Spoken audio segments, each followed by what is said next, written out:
kecha qizlar gapirganman, bolalarga qarasam kommentariyada qizlar yomonlab, fohishalar ko'payib ketyapti. Gaplashishga qiz yo'q. Biz qanday uylanamiz?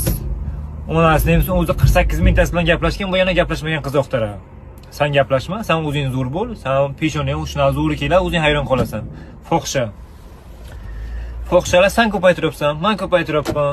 Akalar ko'paytiribdi, erkaklar hammasi fohishalar ko'paytiribdi. Esingdan chiqmasin hech qachon. Talab bo'lmasa, mahsulot bo'lmaydi hech qachon. Biz o'zimiz ko'paytiribmiz. Sen harakat qil, men shu ketman, mana shu masalan qizlar bilan gaplashma, onasi neymisan? Fohishaga borma, porno ko'rma. O'zing ustingda ishla. Keyin ko'rasan hayoting qanday o'zgarganini. Bu qo'lingdan kelgan birontani? Yo, men ketmasam, unday bo'laman, kasal bo'lib qolaman. Hech narsa bo'lmay ketmasang, hech nima o'zgarmaydi ham, bu erkaklar bahonasi.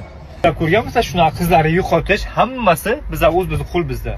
Agar biz shunaqa qizlarga qaramasak, ochiq-sochiq kiyinganda qaramasak, gapirmasak, Instagramda alovcha, laykcha, yurakchalar bosmasak, onasi neymisan?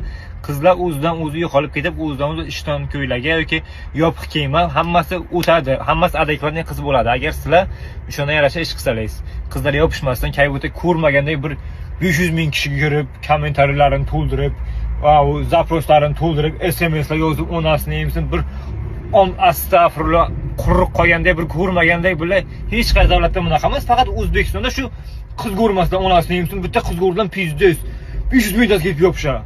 Qo'y, u ham odam onasi neymisan? Qilayotgan ishing yo'qmi billa? Qizlar ham, o'g'illar ham yomonlamoqchi emasman. Prosta birinchi bo'lib o'zlaringizni o'zgartiringlar. O'zlaringiz zo'r bo'linglar, tamom. Qizlar ham, o'g'illar ham zo'r bo'lsa, O'zbekiston yuksaklarga chiqadi. Esingizdan chiqmasin. O'g'illar fahshdan, nafsdan tiyilsa, hammasi yaxshi bo'ladi. Qizlar shu o'zini hurmatini bilib, hech kim bilan gaplashmasdan, aqlli bo'lib, visakamernlikni yo'qotib, odobli bo'lib yursa, hammasi zo'r bo'ladi. Esingizdan chiqmasin. Shuncha gap gapirdim, hozir hamma poxuy kim astag'firullah qo'ydim deb bo'ladi, hozir hammasi ketdi shu bilan. O quloqdan kirib, bu quloqdan chiqadi. Kommentarda ha shunday qilamiz deb pizdes, lekin hech nima foydasi yo'qdi.